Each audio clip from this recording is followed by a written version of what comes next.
What's up everyone and welcome back to HateWatchers. Today we carry on with our Halo reviews with episode 7, entitled Thermopylae. Let's get right into the breakdown. Spoilers ahead. We kick things off with Master Cheeks and Tits Makee conversing on Halo. Cheeks is mad that humanity's Cheeks got clapped on Reach, and Tits Makee questions if she and Cheeks are even human. Are we human or are we dancer? And Master Chief urges her not to bring the Covenant to this girthy Halo ring. Then both of them are ripped out of this vision and slammed back to reality. Makee takes off running from the assailing priest, who mistakes her for a little boy with that haircut, but Cortana stops him in his tracks when she perfectly speaks their Jibber Jabber language. Makee uses this distraction to sneak attack the priest. It's very effective, but then she's brought to tears by some Illuminati symbol. Admiral Priya Patel is busy throwing Ackerson under the bus when she notices the entire Covenant fleet has arrived.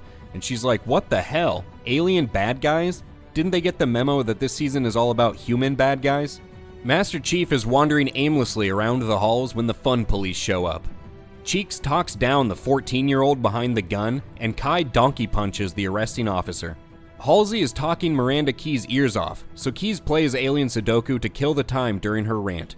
But she tunes back in when she hears Halsey say that she had previously found an interspecies cream pie of DNA in this damp cave. A mix of human and Covenant DNA. Priya Patel asks the commander of the Spartan 3 squads she deployed if they've tried resetting and unplugging their ship, but then the ships suddenly lose connection.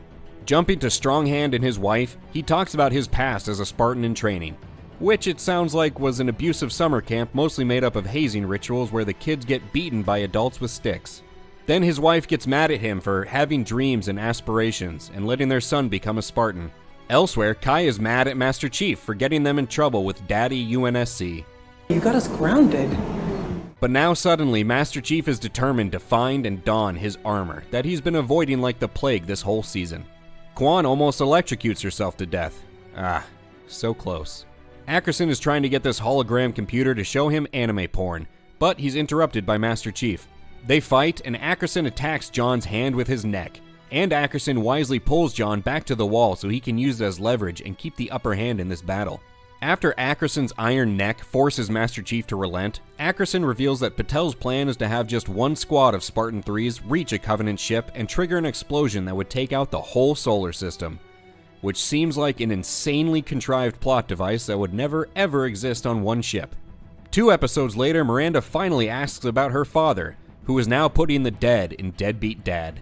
Quan tries to finish the job via 240-volt seppuku, but instead it just turns on a secret planetarium light show. Everyone is impressed until Quan opens her dumb mouth to state the obvious. These are stars. Master Chief and Kai track down their armor and spare Ackerson in return for him coming clean about his actions and Admiral Patel's crimes. Quan is reshaping the galaxy when she realizes, not the genius Dr. Halsey or her brilliant daughter Miranda, but Quan realizes that it's a clock, and she reorganizes it into the shape of a halo. And that opens a door. The 3 step through and unknowingly leave the planetarium and enter an escape room. Moving back, Master Chief and Kai are still talking. Kai is going to go watch the Spartans 3 die because they're like her children, and she wants to be there while her children die. And she makes no mention of stopping them from going on this suicide mission because I guess the writers never considered that possibility.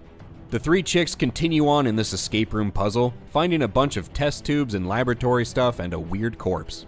But the timer is running out on this escape room experience and the whole place starts to crumble. Halsey almost gets distracted by the pretty lights and goes down with the ship, but Keyes saves her. They're back in the planetarium now and Quan runs off without explanation. Wow, what a brilliant storyline she's got. Miranda gives Halsey the latest, miniature version of the MacGuffin that she yoinked off the weird corpse.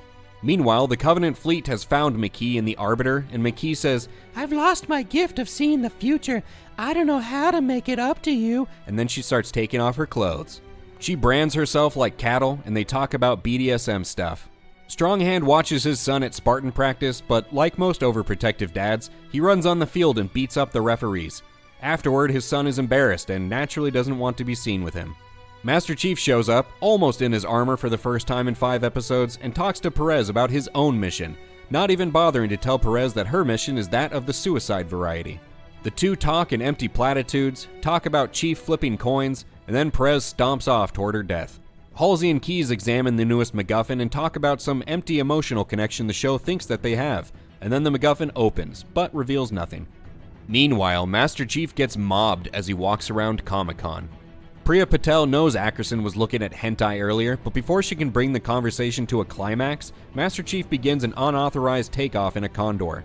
Ackerson gets arrested on 1 count of misappropriating government property and 3 counts of contaminating government property with a corrosive substance. Kai prepares the Spartan 3s for their meaningless deaths, and Master Chief finds a coin because holy shit, the show will not stop trying to make this coin flip bullshit a thing.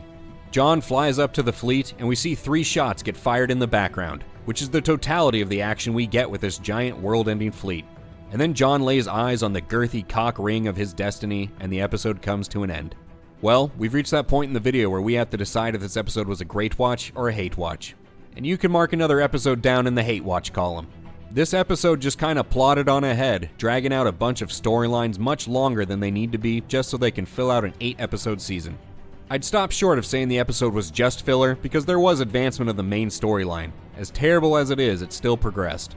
But everything else was pretty much just filler. What really irked us about this episode was the dearth of meaningful action, something we've griped about a lot this season, and rightfully so. To not show us the first wave of Spartan 3s coming into contact with the Covenant fleet, and to instead just show us their blips disappearing off the radar, felt extremely cheap and lazy. You seriously can't take the time to show us a couple ships getting obliterated? It has to happen off screen. The action we did get in this episode boiled down to Soren beating a couple guys with a stick, Kai donkey punching this chick, Makee giving this alien a little prick, and Master Chief choking out this dick. And only that last one was really in furtherance of the main plot. It really feels like we should be getting more than that in the penultimate episode of the season. Our expectations are very low, but this show keeps finding a way to limbo under that bar. And the lack of that kind of meaningful action is just to make room for Soren going to his kid's soccer practice, Quan hallucinating without rhyme or reason, and Corporal Perez philosophizing about coin flips. And it's funny that the same woman has only appeared in the series to show up at random to arrest Master Chief 3 times. Like the show is admitting it doesn't intend to flesh out characters, just use them as tools you throw into the situations where they're needed. All of this just leaves us uninterested in 90% of what this show is doing, and minimizes any interest we could have in the revelations the characters are making. For example, Halsey and Keyes finding a Forerunner laboratory and a Forerunner corpse would have been a cool, interesting discovery in a better show. In a better show, it would get you excited and leave you guessing where this might be heading. Will they now be on a quest to find more Forerunner installations? Does this mean the Flood are going to be introduced soon? But in this show, it's just another thing that falls flat and makes you go, oh, okay. We're here approaching the end of the season, and there's a grand total of 1 interesting storyline that we have any vested interest in seeing play out. 1. And we're being generous. And all of this criticism is to say nothing of lore accuracy, canon, etc. Anyway, we won't talk your ear off with this one. This episode was really just more of the same, and even with the arrival at the Halo ring, it really doesn't get us excited for the finale like the penultimate episode should. What did you think about this episode? Would you call this one filler? What are your predictions for next week's finale? What are the odds that the first thing Master Chief does on the Halo ring is take off his helmet? Let us know in the comments below. Also, remember to like the video if you liked it, and consider subscribing to HateWatchers to stay up to date on this 2nd season of Halo. We've got just 1 episode left in the season, so we're almost to the end of this crap roller coaster. Thank you for going to the planetarium with us today, and we'll catch you on the next one.